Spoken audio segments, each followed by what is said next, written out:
Shalom Jemaat GBI Jerusalem.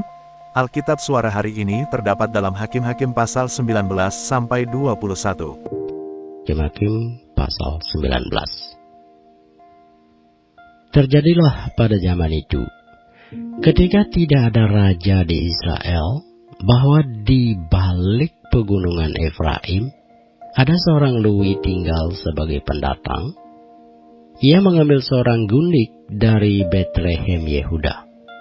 Tetapi gundiknya itu berlaku serong terhadap dia dan pergi daripadanya ke rumah ayahnya di Betlehem Yehuda, lalu tinggal di sana 4 bulan lamanya. Berkemaslah suaminya itu lalu pergi menyusul perempuan itu untuk membujuk dia dan membawanya kembali bersama-sama dia, bujangnya, dan sepasang keledai. Ketika perempuan muda itu membawa dia masuk ke rumah ayahnya, dan ketika ayah itu melihat dia, maka bersukacitalah ia mendapatkannya. Mertuanya, ayah perempuan muda itu, tidak membiarkan dia pergi sehingga ia tinggal 3 hari lamanya pada ayah itu. Mereka makan, minum, dan bermalam di sana. Tetapi pada hari yang keempat, ketika mereka bangun pagi-pagi, dan ketika orang Lewi itu berkemas untuk pergi, berkatalah ayah perempuan muda itu kepada menantunya, "Segarkanlah dirimu dahulu dengan sekerat roti, kemudian bolehlah kamu pergi." Jadi duduklah mereka, lalu makan dan minumlah keduanya bersama-sama. Kata ayah perempuan muda itu kepada laki-laki itu, "Baiklah, putuskan untuk tinggal bermalam dan biarlah hatimu gembira." Tetapi ketika orang itu bangun untuk pergi juga, mertuanya itu mendesaknya sehingga ia tinggal pula di sana bermalam. Pada hari yang kelima, ketika ia bangun pagi-pagi untuk pergi, berkatalah ayah perempuan muda itu, "Mari, segarkanlah dirimu dahulu, dan tinggallah sebentar lagi sampai matahari surut, lalu makanlah mereka keduanya." Ketika orang itu bangun untuk pergi bersama dengan gundiknya dan bujangnya, berkatalah mertuanya, ayah perempuan muda itu, kepadanya, "Lihatlah, matahari telah mulai turun menjelang petang. Baiklah, tinggal bermalam. Lihat, matahari hampir terbenam. Tinggallah di sini bermalam dan biarlah hatimu gembira. Maka besok kamu dapat bangun pagi-pagi untuk berjalan dan pulang ke rumahmu." Tetapi orang itu tidak mau tinggal bermalam. Ia berkemas lalu pergi. Demikian sampailah ia di daerah yang berhadapan dengan Yebus, itulah Yerusalem. Bersama-sama dengan dia ada sepasang keledai yang berpelana dan gundiknya juga.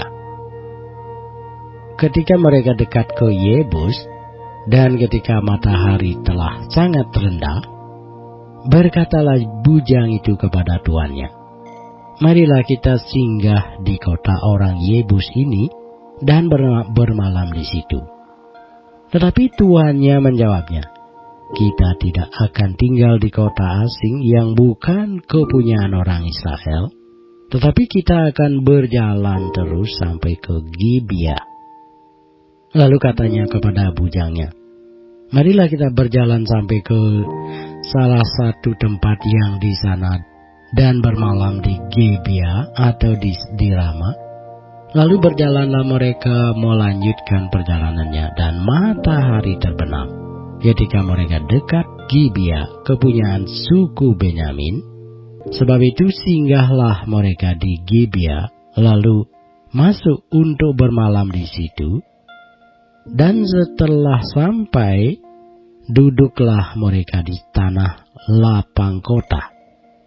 Tetapi tidak ada seorang pun yang mengajak mereka ke rumah untuk bermalam. Tetapi datanglah pada malam itu seorang tua yang pulang dari pekerjaannya di ladang. Orang itu berasal dari pegunungan Efraim dan tinggal di Gebea sebagai pendatang. Tetapi penduduk tempat itu adalah orang Benyamin. Ketika ia mengangkat mukanya dan melihat orang yang dalam perjalanan itu di tanah lapang kota, berkatalah orang tua itu, "Kemanakah engkau pergi dan dari manakah engkau datang?" Jawabnya kepadanya, "Kami sedang dalam perjalanan dari Betlehem Yehuda ke balik pegunungan Efraim. Dari sanalah aku berasal. Aku tadinya pergi ke Betlehem Yehuda dan sekarang sedang berjalan pulang ke rumah. Tetapi tidak ada orang yang mengajak aku ke rumahnya, walaupun ada padaku jerami dan makanan untuk keledai kami, pula roti dan anggur untuk aku persendiri, untuk hamba-Mu perempuan ini dan untuk bujang yang bersama-sama dengan hamba-Mu ini, kami tidak kekurangan sesuatu." Lalu berkatalah orang tua itu, "Jangan khawatir, segala yang engkau perlukan biarlah aku yang menanggung, tetapi janganlah engkau bermalam di tanah lapang kota ini." Sesudah itu dibawanyalah dia masuk ke rumahnya, lalu keledai-keledai diberinya makan. Maka mereka pun membasuh kaki, makan dan minum. Tetapi sementara mereka menggembirakan hatinya, datanglah orang-orang kota itu, orang-orang Dursila, mengepung rumah itu. Mereka menggedor-gedor pintu sambil berkata kepada orang tua pemilik rumah itu, "Bawalah keluar orang yang datang ke rumahmu itu, supaya kami pakai dia." Lalu keluarlah pemilik rumah itu menemui mereka dan berkata kepada mereka, "Tidak, saudara-saudaraku, janganlah kiranya berbuat jahat. Karena orang ini telah masuk ke rumahku, janganlah kamu berbuat noda. Tetapi ada anakku perempuan yang masih perawan, dan juga gundik orang itu. Baiklah, ku bawa keduanya keluar. Perkosalah mereka dan perbuatlah dengan mereka apa yang kamu pandang baik. Tetapi terhadap orang ini, janganlah kamu berbuat noda." Tetapi orang itu tidak mau mendengarkan perkataannya. Lalu orang Lewi itu menangkap gundiknya dan membawanya kepada mereka keluar. Kemudian mereka bersetubuh dengan perempuan itu, dan semalam-malaman itu mereka mempermainkannya sampai pagi. Barulah pada waktu fajar menyingsing mereka melepaskan perempuan itu. Menjelang pagi perempuan itu datang kembali, tetapi ia jatuh rebah di depan pintu rumah orang itu, tempat tuannya bermalam, dan ia tergeletak di sana sampai fajar. Pada waktu tuannya bangun pagi-pagi, dibukanya pintu rumah dan pergi keluar untuk melanjutkan perjalanannya. Tetapi tampaklah perempuan itu, gundiknya tergeletak di depan pintu rumah dengan tangannya pada ambang pintu. Berkatalah ia kepada perempuan itu, "Bangunlah, marilah kita pergi." Tetapi tidak ada jawabnya. Lalu diangkatnyalah mayat itu ke atas keledai. Berkemaslah ia, kemudian pergi ke tempat kediamannya. Sesampai di rumah, diambilnyalah pisau, dipegangnyalah mayat gundiknya, dipotong-potongnya menurut tulang-tulangnya menjadi 12 potongan, lalu dikirimnya ke seluruh daerah orang Israel. Dan setiap orang yang melihatnya berkata, "Hal yang demikian belum pernah terjadi dan belum pernah terlihat sejak orang Israel berangkat keluar dari tanah Mesir sampai sekarang. Perhatikanlah itu, pertimbangkanlah, lalu berbicaralah. Hakim-Hakim pasal 20. Lalu majulah semua orang Israel dari Dan sampai Berseba dan juga dari tanah Gilead. Berkumpullah umat itu secara serentak menghadap Tuhan di Mizpah. Maka berdirilah para pemuka dari seluruh bangsa itu, dari segala suku orang Israel, memimpin jemaah umat Allah yang jumlahnya 400.000 orang berjalan kaki, yang bersenjatakan pedang. Kedengaranlah kepada Bani Benyamin bahwa orang Israel telah maju ke Mizpah. Berkatalah orang Israel, ceritakan bagaimana kejahatan itu terjadi. Lalu orang Lewi, suami perempuan yang terbunuh itu, menjawab, aku sampai dengan gundikku di Gibea, kepunyaan suku Benyamin, untuk bermalam di sana. Lalu warga-warga kota Gibea itu mendatangi aku dan mengepung rumah itu pada malam hari untuk menyerang aku. Mereka bermaksud membunuh aku, tetapi gundikku diperkosa mereka sehingga mati. Maka kuambillah mayat gundikku, ku potong-potong dia dan ku kirimkan ke seluruh daerah milik pusaka orang Israel, sebab orang-orang itu telah berbuat mesum dan berbuat noda di antara orang Israel. Sekarang kamu sekalian orang Israel telah ada di sini.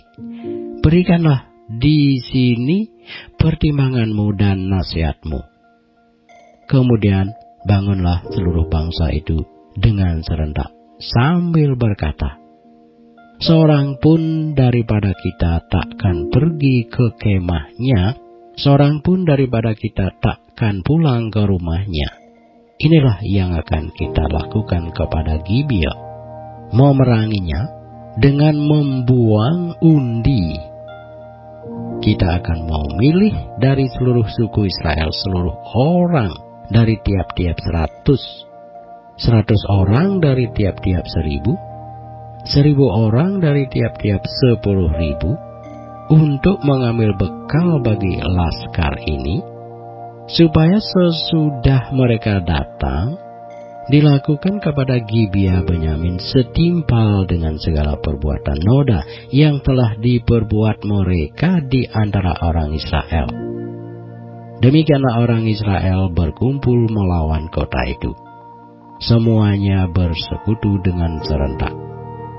Kemudian suku-suku Israel mengirim orang kepada seluruh suku Benyamin dengan pesan, apa macam kejahatan yang terjadi di antara kamu itu? Maka sekarang serahkanlah orang-orang itu, yakni orang-orang Dursila yang di Gibea itu, supaya kami menghukum mati mereka, dan dengan demikian menghapuskan yang jahat itu dari antara orang Israel. Tetapi Bani Benyamin tidak mau mendengarkan perkataan saudara-saudaranya orang Israel itu. Sebaliknya Bani Benyamin dari kota-kota lain berkumpul di Gibea untuk maju berperang melawan orang Israel. Pada hari itu dihitunglah jumlah Bani Benyamin dari kota-kota lain itu, 26.000 orang yang bersenjatakan pedang, belum termasuk penduduk Gibea yang terhitung 700 orang pilihan banyaknya. Dari segala laskar ini ada 700 orang pilihan yang kidal, dan setiap orang dari mereka dapat mengumban dengan tidak pernah meleset sampai sehelai rambut pun. Juga orang-orang Israel dihitung jumlahnya, dengan tidak termasuk suku Benyamin ada 400.000 orang yang bersenjatakan pedang, semuanya itu prajurit. Lalu orang Israel berangkat dan maju ke Betel. Di sana mereka bertanya kepada Allah, siapakah dari kami yang lebih dahulu maju berperang melawan Bani Benyamin? Jawab Tuhan, suku Yehudalah lebih dahulu. Lalu orang-orang Israel bangun pagi-pagi dan berkemah mengepung Gibea. Kemudian majulah orang-orang Israel berperang melawan suku Benyamin. Orang-orang Israel mengatur barisan perangnya melawan mereka dekat Gibea. Juga Bani Benyamin maju menyerang dari Gibea dan menggugurkan ke bumi 22.000 orang dari orang-orang Israel pada hari itu. Tetapi laskar orang Israel mengumpulkan segenap kekuatannya, lalu mengatur pula barisan perangnya di tempat mereka mengatur barisannya semula. Kemudian pergilah orang-orang Israel lalu menangis di hadapan Tuhan sampai petang. Sesudah itu mereka bertanya kepada Tuhan, akan pergi pulakah kami berperang melawan Bani Benyamin, saudara kami itu? Jawab Tuhan, majulah melawan mereka. Tetapi ketika orang-orang Israel pada hari kedua sampai di dekat Bani Benyamin, maka pada hari kedua itu majulah suku Benyamin dari Gibea menyerbu mereka, dan digugurkannya pula ke bumi 18.000 orang di antara orang-orang Israel, semuanya orang-orang yang bersenjatakan pedang. Kemudian pergilah semua orang Israel, yakni seluruh bangsa itu, lalu sampai di Betel. Di sana mereka tinggal menangis di hadapan Tuhan, berpuasa sampai senja pada hari itu, dan mempersembahkan korban bakaran dan korban keselamatan di hadapan Tuhan. Dan orang-orang Israel bertanya kepada Tuhan. Pada waktu itu ada di sana tabut perjanjian Allah, dan Pinehas bin Eleazar bin Harun menjadi imam Allah pada waktu itu. Kata mereka, haruskah kami maju sekali lagi untuk berperang melawan Bani Benyamin, saudara kami itu, atau haruskah kami hentikan itu?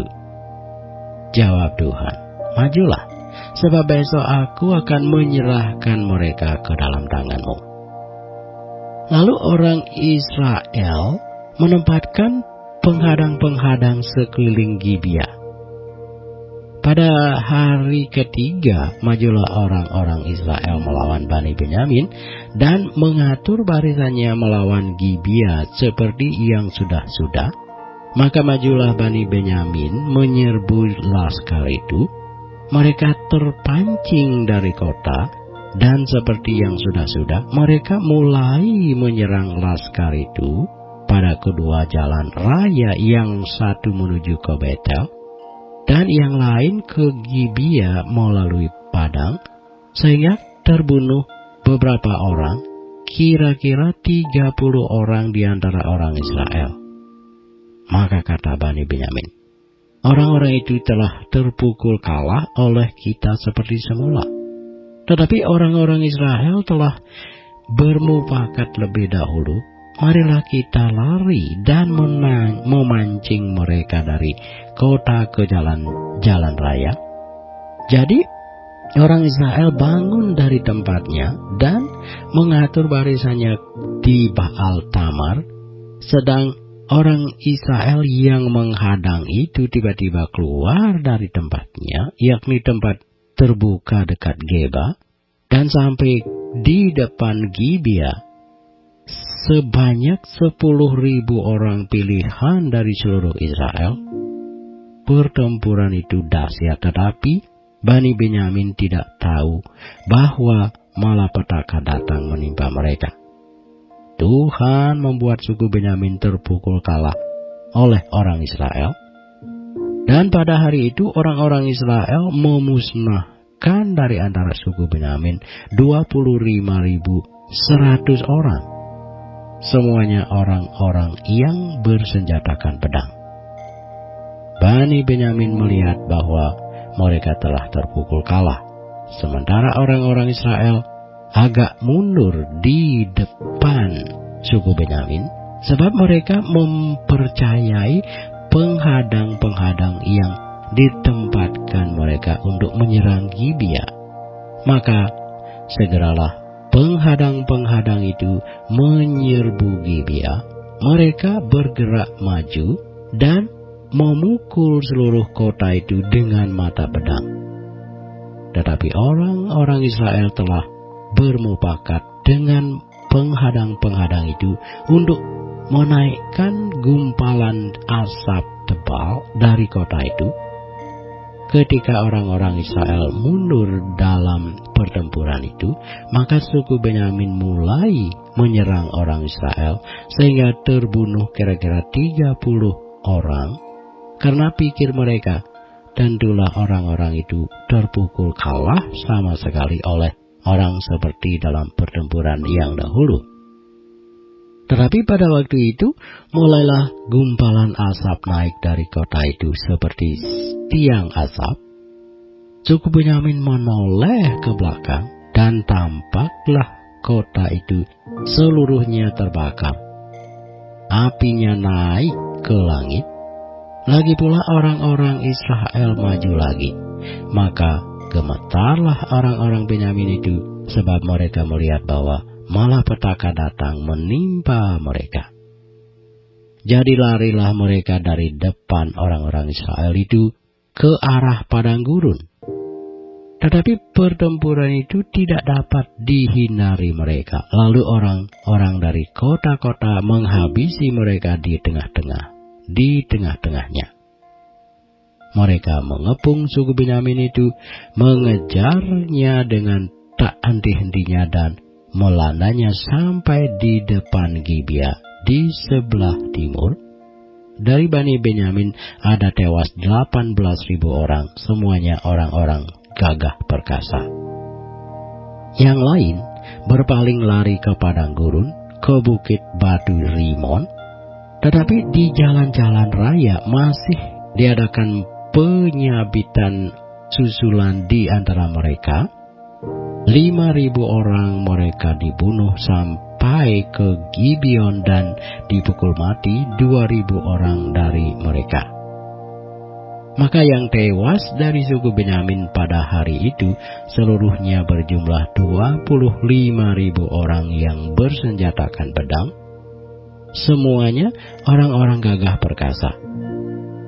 Tetapi 600 orang berpaling lari ke padang gurun, ke bukit batu Rimon, dan tinggal 4 bulan lamanya di bukit batu itu. Tetapi orang-orang Israel kembali kepada Bani Benyamin dan memukul mereka dengan mata pedang. Baik manusia, baik hewan, dan segala sesuatu yang terdapat di sana, juga segala kota yang terdapat di sana mereka musnahkan dengan api. Pasal 21 dari buku Hakim-Hakim. Orang-orang Israel telah bersumpah di Mizpah demikian: seorang pun dari kita takkan memberikan anaknya perempuan kepada seorang Benyamin menjadi istrinya. Ketika bangsa itu datang ke Betel dan tinggal di situ di hadapan Allah sampai petang, maka mereka pun menyaringkan suaranya, menangis dengan sangat keras. Katanya, "Mengapa ya Tuhan, Allah Israel, terjadi hal yang begini di antara orang Israel, yakni bahwa hari ini satu suku dari antara orang Israel hilang?" Keesokan harinya pagi-pagi maka bangsa itu mendirikan mezbah di situ, lalu mempersembahkan korban bakaran dan korban keselamatan. Pada waktu itu berkatalah orang-orang Israel, "Siapakah dari seluruh suku Israel yang tidak ikut datang dengan jemaah ini untuk menghadap Tuhan? Sebab mereka telah bersumpah dengan sungguh-sungguh mengenai orang yang tidak datang menghadap Tuhan di Mizpah demikian, pastilah ia dihukum mati." Orang-orang Israel merasa kasihan terhadap suku Benyamin, saudaranya itu. Maka kata mereka, hari ini ada satu suku terputus dari orang Israel. Apakah yang dapat kita lakukan kepada orang-orang yang tinggal itu dalam hal mencarikan istri, karena kitalah yang bersumpah demi Tuhan untuk tidak memberikan seorang pun dari anak-anak perempuan kita kepada mereka menjadi istrinya. Sebab itu berkatalah mereka, dari suku-suku Israel adalah satu yang tidak datang menghadap Tuhan di Mizpah. Lalu tampaklah bahwa dari Yabesi Gilead tidak ada seorang pun yang datang ke perkemahan jemaat itu. Lalu diperiksa jumlah bangsa itu, dan tampaklah tidak hadir seorang pun dari penduduk Yabesi Gilead. Maka perkumpulan itu menyuruh ke situ 12.000 orang dari orang-orang gagah perkasa dengan memerintahkan kepada mereka demikian, pergilah, pukullah penduduk Yabesi Gilead dengan mata pedang, juga perempuan-perempuan dan anak-anak. Tetapi perbuatlah begini, hanya semua laki-laki sajalah, dan semua perempuan yang telah pernah tidur dengan laki-laki harus kamu tumpas. Mereka menjumpai di antara penduduk Yabesi Gilead 400 orang anak gadis, perawan yang belum pernah tidur dengan orang laki-laki. Lalu gadis-gadis itu dibawa mereka ke perkemahan di Silo di tanah Kanaan. Sesudah itu, segenap umat itu menyuruh orang membawa pesan kepada Bani Benyamin yang ada di bukit Batu Rimon, lalu memaklumkan damai kepada mereka. Pada waktu itu, kembalilah suku Benyamin, dan kepada mereka diberikan perempuan-perempuan yang telah dibiarkan hidup dari antara perempuan Yabesi Gilead. Tetapi belum cukup juga jumlahnya bagi mereka. Maka bangsa itu merasa kasihan kepada suku Benyamin, karena Tuhan telah membuat keretakan di antara suku-suku Israel. Kemudian berkatalah para tua-tua umat itu, apakah yang dapat kita lakukan kepada yang tinggal ini dalam hal mencarikan istri? Sebab perempuan-perempuan telah punah dari antara suku Benyamin. Lagi kata mereka, warisan orang-orang yang terluput itu haruslah tetap tinggal pada suku Benyamin, supaya jangan ada suku yang terhapus dari antara orang Israel. Tetapi kita ini tidak dapat memberikan istri kepada mereka dari anak-anak perempuan kita, sebab orang-orang Israel telah bersumpah demikian. Terkutuklah orang yang memberikan istri kepada suku Benyamin.